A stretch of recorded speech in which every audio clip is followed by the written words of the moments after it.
Welcome to Channel Make your insight to the Australian visa system.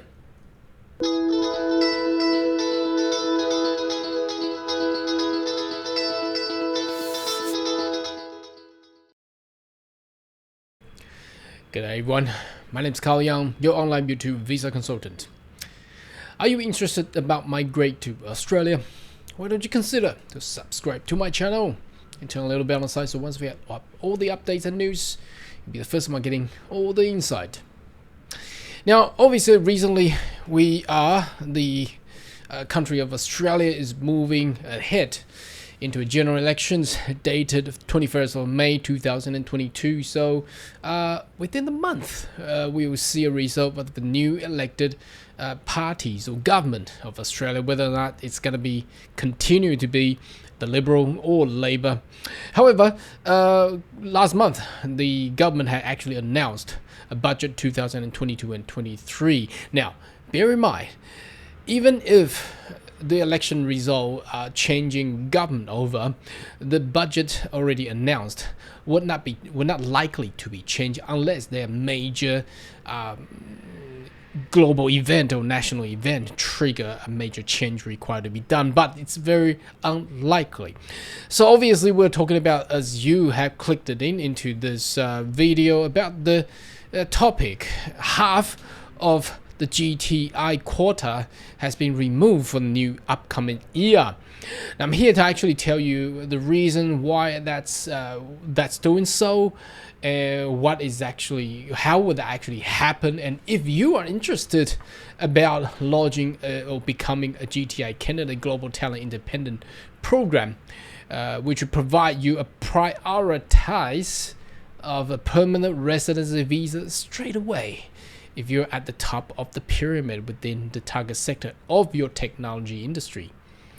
Now let's have a look of news, how that goes, which I believe I've actually done a video in March, but let's have a look.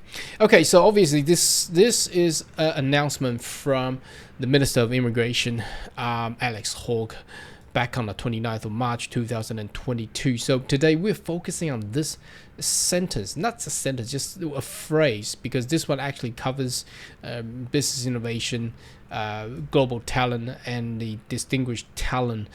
Why? Because this sentence focuses on decrease the annual intake quota for those particular category of visas. So obviously the first one is the business innovation investment.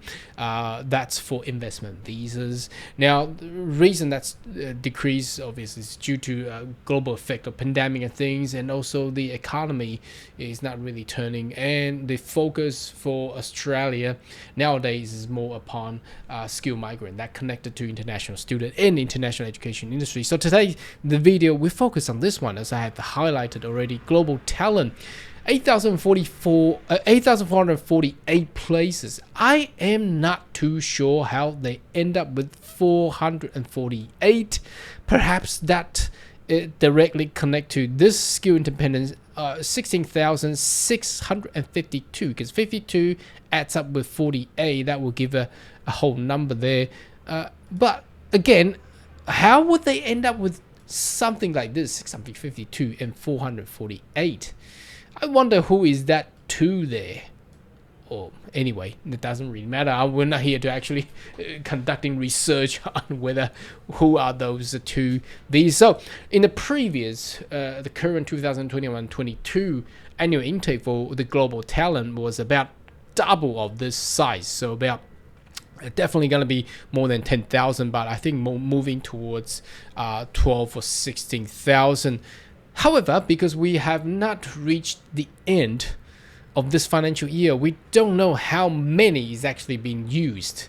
So I wonder, probably this year's quota for GTI Global Talent has not even reached the capacity, and I notice that there are not many anymore out there. And plus, if you have followed my video and my channel long enough, you may notice the I've done some video on this one previously. I think probably early this year or last year.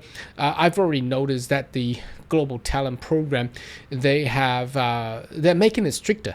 The changes I can see is from the EOI, the expression of interest system, which I may take you there to have a look, because it's actually been changed to a way that requires a lot of information to be done at the submission point of view. So without doing so, you cannot even submit an expression of interest. So let's go in there and have a look, and you may experience how this change may affect your upcoming lodgement for global talent visa. So let's go in there now. Obviously, this is the home affairs page on the global talent expression of interest form, which is required to actually be lodged. And prior to this, there's also endorsement can be done nowadays. Previously, there wasn't there. So at the beginning, it will ask about privacy and security. So you need to get that tick. If you don't take that, you cannot submit it. So, and they will ask you, have you submitted before? If so, it will ask for whatever the numbers that you have there. Now, secondly, is they will ask how you heard about the global talent visa program. This will not affect you at all, but we noticed that the global talent division departments has already actively sending officers around the world to actually promote technological advanced talents to come to Australia. And the third question is, have you been referred? That is what I'm saying. Have you been endorsed? Now, getting your profile to be endorsed is another art, because not anyone can actually get that. So you need to really submit a very, very firm evidence and your supports. Usually we get things done in the PowerPoint presentation form, so you can actually present your portfolio. Now think about this. GTI has evolved since 2019. The expression of interest form was very, very simple. It does not even require any attachment at all, but as you can see now, they require attachment. If you don't attach, because it has red asterisk here, it's a mandatory requirement to have the attachment. If you don't have those documents, you cannot even submit. So it has become much more stricter. Now, by saying that the expression of interest required to be endorsed, it's another way. You got to think about this. Previously, all you need is prepare a very, well, I cannot say simple, but a generic resume about yourself and your career and your experiences previously. Nowadays, it's actually required, the GTI candidate is required to present themselves in a PowerPoint format, in a way to present yourself as your portfolio. It's like going into audition, you know? If you don't have enough presentation about yourself, you won't get endorsed and you won't get invited. Some of the candidates that I have assisted in the past, we actually done more than 100 pages of presentations to actually, because some of them is very, very sophisticated, and the way of their achievement is very hard to explain by words. So pictorial photos may require there. Now that all required to be attached. Now bear in mind, expression of interest form here that we're checking out right here, it cannot actually accept that many files. It also has the capacity of the limitation of the file size. So after you get this done, you're required to, if you have additional supporting evidences, you're required to email the global talent division of those additional information as well. If not, obviously you won't be picked. Your profile cannot be taken to get assessed as well. So looking down here, as you can see, every single questions is required to be answered, and also required to have a mandatory evidence to attach to it. See again, attach your evidence of employment, attach your current income evidence, and attach evidence of that you will receive such a high pay, attach your qualification, and attach whether you got a PhD, and attach your international recognized achievement records and things, and putting all the links that you have, a public link that you've been award winning, your name has been named over the past, nominated required to have all their documents and attachment and ID or whatever. It's going to be company required to have all those documents ready and attached onto the form. So with all this, why are we going through this again? And I think that is the true reason that they have now putting the global talent numbers back down to 8,448 and pulling more numbers towards the skill independent. As you can see, 16,652, that directly matches, because these are the two numbers that is not a whole number. It has single digit out there, and that's the reason they're shifting that over there. But how will that affect you? Now, obviously, as the policy tightens, requires the criteria has been stricter. Your profile, your portfolio required to be all prepared.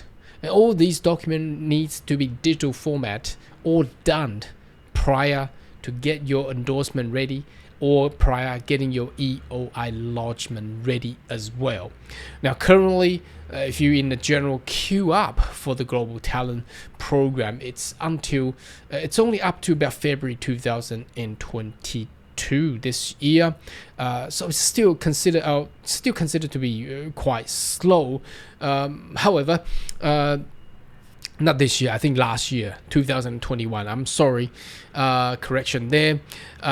So again, you see there's so many people on queue, and we also note that the Global Talent Program, within the EOI, they also picked, although there's no point test there, but they also picked and prioritized whether the talent is better than the other one. They were picked, even though the better one was lodged much later than the one lodged previously.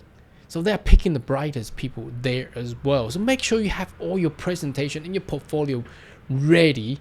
Otherwise, you may be waiting for a very long time with no response at all.